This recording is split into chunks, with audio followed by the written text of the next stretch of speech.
আসসালামু আলাইকুম। আমি ডাক্তার মোহাম্মদ আহাদ হোসেন ইমন। আমি আজকে খুবই গুরুত্বপূর্ণ একটি বিষয় নিয়ে কথা বলব। সেটা হচ্ছে পুরুষের বন্ধ্যাত্ব। তো পুরুষের বন্ধ্যাত্বর একটি অন্যতম কারণ হচ্ছে অ্যাজিওস্পার্মিয়া বা শুক্রাণুর সংখ্যা একদম 0 হয়ে যাওয়া।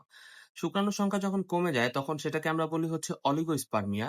আর শুক্রাণু যদি একদমই শূন্য হয়ে যায় তখন সেটাকে আমরা বলি হচ্ছে অ্যাজিওস্পার্মিয়া। আজকে আমি ৫ টি খাবারের নাম বলব যে ৫ টি খাবার খেলে অ্যাজিওস্পার্মিয়া হতে পারে। তো এর মধ্যে ১ম এবং অন্যতম খাবার হচ্ছে অ্যালকোহল। যারা অ্যালকোহল বা রেড ওয়াইনে অভ্যস্ত তাদের টেস্টোস্টেরন হরমোন কমে যায় এবং শুক্রাণুর আকার নষ্ট করে দেয় অ্যালকোহল।